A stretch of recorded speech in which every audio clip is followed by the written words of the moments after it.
News Hour here on Spectrum Television. Ladies and gentlemen, welcome to the 8 p.m. Bilingual newscast. On our top stories tonight, the Constitutional Council has received 35 appeal files from presidential hopefuls whose candidacies were rejected, as both Cameroonians and international media organs raise questions over the disqualification of certain opposition leaders. The Cameroon Bar Association highlights a significant yet underutilized opportunity for legal professionals in the nation, sports law. Despite its potential as a specialized niche, the sector remains largely unexplored by Cameroonian lawyers, prompting calls for increased training and expertise in this field. While a 3-day colloquium has opened in Cameroon's political capital, one we will be discussing in tonight's edition of the 8 p.m. Bilingual newscast. Ladies and gentlemen, welcome. Tonight's news opens in the French language with you, Oriane Donkeng. Good evening. Bonsoir à vous, Nila Donnet. Mesdames et messieurs, bonsoir et bienvenue au journal. Nous démarrons tout de suite avec la page spéciale présidentielle 2025.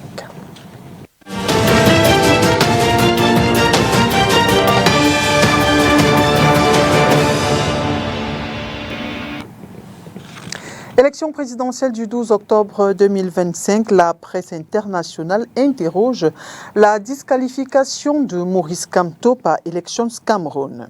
Enfin, une issue pour Bessie Ping, le candidat du référé devenu une véritable star sur les réseaux sociaux grâce notamment à son « on n'ajoute pas l'argent sur l'argent », je vous passe le ton. Le cri de ce fonctionnaire à la retraite est parvenu aux oreilles d'un magistrat qui envisage de l'accompagner afin qu'il soit rétabli dans ses droits. En rappel, il dit avoir été suspendu de solde pendant près de 4 ans. Suivons le round-up de Léla Renganz. Élection présidentielle du 12 octobre, le Conseil constitutionnel entre en jeu. À la faveur du contentieux préélectoral, il dispose d'un délai de 10 jours pour statuer sur les réclamations relatives à l'acceptation ou au rejet de candidature. Ce 28 juillet 2025 à la mi-journée, déjà 14 candidats recalés avaient déposé des recours au bureau du greffier du Conseil constitutionnel. Par ailleurs, Elections Cameroun a rendu public les motifs de rejet de candidature des 70 recalés à l'élection présidentielle du 12 octobre 2025. Maurice Kamto a déposé son recours devant le Conseil constitutionnel. Recalé par Elections Cameroun, le candidat du Manidem espère ainsi une issue favorable pour pouvoir participer en tant que candidat à l'élection présidentielle du 12 octobre. Déjà, à l'international, les médias s'en donnent à cœur joie. Cameroun, Maurice Kamto, seul véritable rival de Biya, exclu de la présidentielle, titre le point. Principal opposant au pouvoir de Paul Biya, l'opposant camerounais conteste sa disqualification, écrit RFI, avec en photo un portrait de Maurice Kamto. Il est peut-être jusqu'ici le grand gagnant de cette élection présidentielle. Bessie Ping, du Rassemblement des forces écologiques pour la relance de l'économie, est devenu la véritable star de ce scrutin. Entre photos et vidéos, l'homme ne passe plus inaperçu dans les rues, lui qui avait posé sa candidature dans l'optique de mettre la lumière sur une situation le frustrant. On m'avait suspendu injustement. On m'avait suspendu le sol injustement. Au lieu de prendre la chose avec philosophie. C'est quelque chose qu'on a rétabli, non? On a donc rétabli. On n'a pas payé les années. Mais le mois des années que je suis resté, On n'a pas fait de rappel. Alors que j'ai gagné. Seulement laissé le salaire passer désormais. Parce que je prends l'arrêté en novembre. Maintenant, la paix passe. Mais on n'a pas rappelé. Alors que c'est là. Et l'argent là, c'est plus de 30 millions même. Et c'est au trésor. C'est plus. N'est-ce pas? Je ne peux pas encore que. Ajouter l'argent. On fait mon rappel, on enlève mon enquête au trésor, on me donne. N'est-ce pas? Je veux être comme ça. Un concours, on me demande encore. L'argent. C'est pas normal. C'est absurde. C'est vraiment absurde. Disant être créancier de l'État du Cameroun à la suite d'une suspension illégale de sa solde depuis bientôt 4 ans, son cri est parvenu jusqu'aux oreilles d'un magistrat sur les réseaux sociaux. Ce dernier s'est dit disposé à l'accompagner gratuitement dans les démarches visant à récupérer sa solde injustement retenue. Comme quoi, tout chemin mène à Rome. Et comme ça, l'État me doit tellement. Toujours élection présidentielle du 12 octobre 2025, le Conseil constitutionnel, lui, rentre en scène. 35 des 70 candidats recalés par Elections Cameroun ont saisi l'institution qui a 10 jours pour statuer. Retour sur quelques recours déposés avec vous, Léla Renganz. Au total, ils sont 35 parmi les 70 recalés par Elections Cameroun à s'être pourvus devant le Conseil constitutionnel, espérant ainsi la validation de leur candidature dans le cadre de l'élection présidentielle du 12 octobre 2025. Entre autres recours, il y a celui de Dieudonné Yebga, qui conteste à Anissé Ekane la présidence du Manidem. Demandant avec ses avocats la réhabilitation de sa candidature, il dénonce une opération mafieuse. Dans le même temps, Maurice Kamto, dont la candidature présentée sous la bannière du Manidem a elle aussi été rejetée pour pluralité d'investiture, a déposé un recours lui aussi. Le conseiller municipal du Rassemblement démocratique du peuple camerounais, Léon Taylor Onana, est également de la partie devant le Conseil constitutionnel. Recalé pour n'avoir pas été investi par un parti politique ou candidaté comme indépendant, il demande l'invalidation de la candidature de Paul Biya et la réhabilitation de la sienne, tout comme Bertin Kissop du CPSJ. Recalé pour pluralité d'investiture de l'UPC, Dominique Yamtimban a lui aussi saisi le Conseil constitutionnel, lui qui dit avoir été désigné devant le comité directeur de l'Union des populations du Cameroun. En rappel, les candidats recalés avaient 48 heures après la publication par Elections Cameroun de la liste provisoire des candidats à la présidentielle pour saisir le Conseil constitutionnel. Le délai s'est écoulé le 28 juillet 2025 à minuit. L'institution dispose désormais de 10 jours pour vider le contentieux et rendre publique la liste définitive des candidats admis à participer à l'élection présidentielle du 12 octobre 2025. Dominique Yamtimba, enregistré avant d'avoir déposé son recours. L'homme annonçait déjà son intention de saisir le Conseil constitutionnel. Il appelle à l'union de l'UPC. L'UPC prend acte de la publication de cette première liste de candidats. Nous allons saisir le Conseil constitutionnel et nous allons faire un travail de réorganisation en interne. Et nous appelons aujourd'hui toute l'UPC, membres, militants, sympathisants, amis, à s'aligner derrière ma candidature afin que nous puissions éviter tout ce qui pourrait être déballage en public et aller de l'avant pour donner aux populations du Cameroun l'occasion de gagner une élection présidentielle et surtout de pouvoir, grâce à cette victoire, se donner la possibilité de lancer une nouvelle vie du Cameroun qui sera un État souverain, un État libre, un État indépendant qui pourra enfin se développer et satisfaire les besoins de tout le monde. Présidentielle 2025, on en parle encore après la publication des candidatures retenues ainsi que les motifs. Plusieurs Camerounais s'interrogent sur les motivations de certaines candidatures rejetées au regard de certains motifs évoqués par le Conseil électoral. Quelques-uns s'expriment dans cet élément sélectionné pour nous par Olivier Bouzik. Je prends le cas du Manidem, où il y a d'un côté M. le professeur Kamto, de l'autre côté, M. Yebga. Alors, est-ce qu'ils vont s'entendre? Parce que là, on nous dit le système a été piraté. On ne sait pas si c'est la vérité ou pas. Donc, il faudrait déjà même vider ce contentieux-là. Ça, c'est d'un. De deux, il y en a qui ne sont même pas sur les listes électorales. Comment voudrais-tu être élu alors que toi-même, tu ne t'es pas inscrit? À quel moment ils seront inscrits? Je crois que ceux-là d'office, ils sont mis à l'écart. Je crois qu'il y en a qui n'ont pas pu déposer la caution. Je crois que c'est 30 millions. Est-ce qu'ils auront cet argent-là? Malgré la pléthorique ou alors la pléthore de candidatures qui se sont manifestées, on a constaté d'autres étaient suffisamment légères pour ne pas susciter l'attention. Il s'agit nettement de certains candidats qui n'avaient ni acte de naissance légalisé, ni des documents judiciaires à jour, ni on ne saurait parler de la caution qui est suffisamment costaude, mais ne pas avoir son extrait de casier judiciaire légalisé exprime la légèreté de la chose, et à partir de là, je crois que l'expression de la démocratie commence à être un problème sur lequel, ou tout au moins à travers lequel nous invitons l'ECAM à trouver d'autres moyens qui vont davantage réduire l'espace d'expression.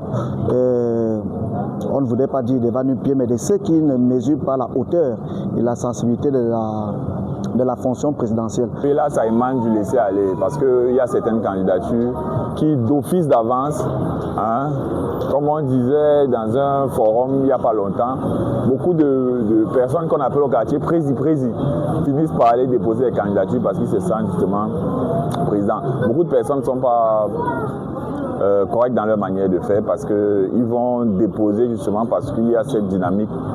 On peut tout prendre, mais on ne peut pas tout accepter. On devait normalement fixer les conditions à remplir par chaque candidat pour éviter de recevoir des candidatures inutiles. Parce que recevoir 82 candidatures et rejeter plus de 70 après, je crois que ce n'est pas normal. On poursuit ce journal avec vous, Nila Donit. Well, Cameroon's inflation rate dropped to 3.2% in June 2025. It's the lowest level in over a year, as new data from the National Institute of Statistics shows a continued slowdown despite sharp regional price difference and ongoing economic pressures. Details in this report. Cameroon's inflation rate eased to 3.2% in June 2025, marking the fifth straight month of decline, according to new figures from the National Institute of Statistics. Despite persistent economic pressures, the country is inching closer to the 3% threshold set by the CEMAC regional bloc. The latest data reflects a steady retreat from the high of 7.4% recorded in 2023, yet inflation is not cooling evenly across the country. While cities like Betua on 2.2%, Garo on 3.0%, and Gaoundéré on 3.4% are seeing more moderate price trends, others are still grappling with steeper increases. Marua remains the most affected at 5.9%, followed by Bamenda on 4.9%, Boya follows suit at 4.4%, Douala 4.3%, Bafoussam on 4.2%, and Ebolo on 4.1%. The National Institute of Statistics attributes these local differences to uneven transport expenses, product supply challenges, and regional market conditions. June's price hikes were largely driven by goods and services produced within Cameroon. Locally sourced items saw a 4.3% increase, while imported products rose by 3.5%. Analysts say this points to inflation fueled more by domestic factors such as rising production cost and internal demand than by external shocks. While the overall trend is moving in the right direction, the report signals a need for targeted interventions to address disparities in the country's inflation experience. Navigating the once bustling artery linking Cameroon's southwest, west, and northwest regions has become a grueling test of patience and endurance as relentless traffic jams and deteriorating road conditions grind daily life to a halt. Amid ongoing yet disruptive rehabilitation efforts compounded by heavy rains, commuters and businesses alike face mounting losses on this critical stretch from Bonaberi's Carrefour Musique, exposing not just a road crisis but a growing socio-economic emergency. Crystal Asexuele reports. The state of the roads from Bonaberi, specifically at Carrefour Musique in Douala 4 municipality, is nothing short of appalling and jaw-dropping.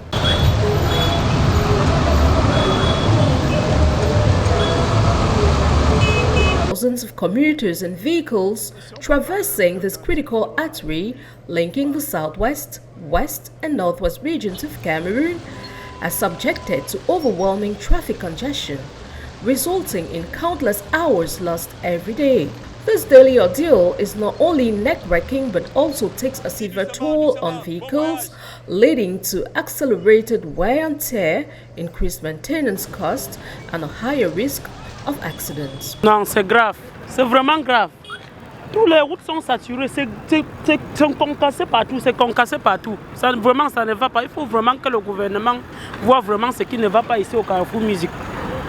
Il faut vraiment, il faut que les rigoles ici, changer les routes ici là au Carrefour Musique. C'est vraiment grave. Les voitures, les accidents tous les jours, on tue les gens, les voitures tuent les gens ici là tous les jours. Vraiment, on est fatigué. These traffic wars have far-reaching consequences that transcend mere inconvenience. For residents, the prolonged delays disrupt work schedules, limit access to essential services, and strain mental well-being.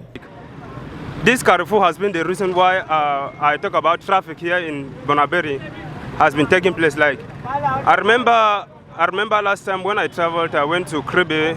When coming back, I almost spent more than 5 hours here. I spent 5 hours, like only because of the cost of this Carrefour. And one thing that I really want to say is that I would really love to plead the government, like for them to see us through, because it's a kind of point that has been disturbing us for a very long time today, like for many years, if I can say so. Economically, the bottlenecks hinder the smooth flow of goods and services, inflate transportation costs, and ultimately dampen regional trade and productivity. Nonetheless, the cumulative effect underscores a significant barrier to growth and development. In addition to the predicament, ongoing road rehabilitation works, though necessary, have paradoxically worsened traffic conditions, especially amid the current rainy season. The combination of persistent construction and adverse weather has rendered navigation even more hazardous and inefficient. All in all of these challenges, swift and strategic interventions are essential to restore this vital road corridor, reduce commuting times, and mitigate the socio-economic impact on the affected populations and the broader Cameroonian economy.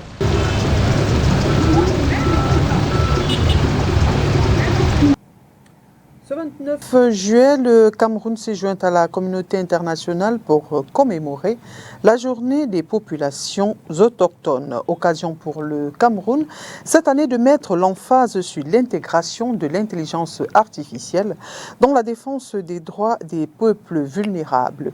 Pauline Irène Guénier, la ministre des Affaires sociales, a lancé les activités relatives ce jour à Yaoundé. Olivier Bouzik.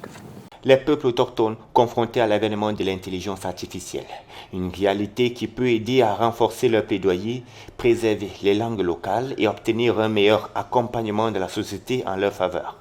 En cette journée qui leur est dédiée, l'emphase est mise sur l'adoption des mécanismes de formation des jeunes autochtones à l'intelligence artificielle. C'est un thème qui a été bien sûr retenu par les Nations Unies et qui a sa place, parce que ça vient, n'est-ce pas, booster la vie de ces personnes. Leurs dialectes peuvent être bien archivés, leurs compétences, par exemple la pharmacopée. Ce sont des populations qui ont beaucoup à offrir au niveau de leur culture. Donc nous pensons à travers l'intelligence artificielle, nous pouvons beaucoup bénéficier de leur savoir-faire. Le sujet est au centre des échanges entre experts dans le cadre de la 13e session du comité intersectoriel du suivi des programmes et projets impliquant les populations autochtones vulnérables, ici couplé au lancement officiel de la 31e journée internationale des populations autochtones. Toutes les activités menées dans le cadre du CISPAF ont été passées en revue. Il faut dire que nous avons mis l'accent depuis 2 ans à la question de la citoyenneté, à l'épineuse question de la citoyenneté. Les actes de naissance, les cartes nationales d'identité et pour les personnes handicapées, les cartes nationales d'invalidité. Aujourd'hui, à la veille des prochaines, n'est-ce pas, échéances électorales, il est bon de pouvoir inscrire ces personnes qui sont des citoyens à part entière dans les registres pour pouvoir voter. L'objectif final visé est de réduire considérablement les exclusions sociales dont les peuples autochtones sont victimes. Parlons sport à présent. Un colloque sur le sport et l'éthique a été ouvert à Yaoundé ce 28 juillet 2025. La rencontre de 3 jours pour former et sensibiliser les acteurs du mouvement sportif sur les enjeux, les problèmes et les solutions possibles liées à l'application des règles éthiques dans la pratique du sport. Inès Panga et Thierry Honte pour les détails. Ce sont des valeurs et des principes moraux qui veulent garantir des pratiques sportives justes et intègres sur le terrain. L'éthique, c'est la règle qui gouverne dans les rapports entre les acteurs sociaux, notamment en termes de fair play, en termes de prise en compte de la norme, des normes sportives en général. L'éthique et le sport serait vraiment quelque chose qui pourrait ramener les gens encore à ce qui était traditionnellement qualifié de bonne vie. Parce qu'en réalité, le sport est devenu autre chose, tel que les panélistes l'ont présenté. C'est plus l'argent, c'est plus la corruption, c'est plus le capitalisme qui a tout devenu. Mais en réalité, le sport devait être quelque chose qui peut permettre aux gens de vivre. Et aussi dans les règlements et les statuts de fédération sportive. Le sport recelant désormais d'enjeux financiers ou encore diplomatiques. Le sport n'est plus seulement un jeu, mais le sport recèle des enjeux financiers, des enjeux géostratégiques, des enjeux diplomatiques et même c'est également un vecteur de développement social. Et de ce point de vue, il est important parce que la pratique du sport ne peut plus se faire sainement ou alors ne se fait plus sainement. Il y a un ensemble d'excès et de pratiques qui s'invitent parce que tout le monde recherche la victoire, tout le monde recherche le gain. L'éthique dans le sport doit s'appliquer à tous les acteurs, que ce soit des athlètes, des dirigeants, des entraîneurs et même des spectateurs. Le secteur est une niche pas suffisamment explorée par les hommes et les femmes de droit en Afrique et particulièrement au Cameroun. Nous pensons que si les acteurs du mouvement sportif ne sont pas informés, ne sont pas au fait de la législation et du cadre réglementaire qui régit les domaines où ils exercent, on ne va pas évoluer. Je suis péremptoire, on ne va pas. On aura des victoires par coup, mais pour avoir un développement, un rayonnement durable, il faudrait qu'en amont, les acteurs se soient imprégnés. Et l'imprégnation, parce que nous ne sommes pas formés à l'université dans ces domaines, l'imprégnation passe par ces formations, ces sensibilisations que nous organisons depuis plusieurs années. Un colloque de 3 jours pour sensibiliser et former les acteurs du mouvement sportif s'ouvre ce 28 juillet 2025 à Yaoundé. C'est sur le thème « Sport et éthique », regards croisés, enjeux, problèmes et esquisses de solutions. The Cameroon Bar Association highlights a significant yet underutilized opportunity for legal professionals in the nation, sports law. Despite its potential as a specialized niche, the sector remains largely unexplored by Cameroonian lawyers, prompting calls for increased training and expertise in this field. Let's take a listen to the president of the Cameroon Bar Association, Barrister Ba Eric Mba. I said what Barrister Noya Jam and his society and law firm is doing, they're doing a wonderful job. It's a niche where a lot of lawyers, a lot of people do not still have interest in. So it is but normal that we have the kind of slow key mood that is going on. But what made me equally very, very particular was the delegations that I have that came out of Cameroon. I was very, very impressed. And I feel every other time that we have this seminar on sports law, that more and more people are getting into it. So it makes me very humbled and very impressed. I think the proof value first would be the added value is the fact that the more and more we do these trainings, more people get interested.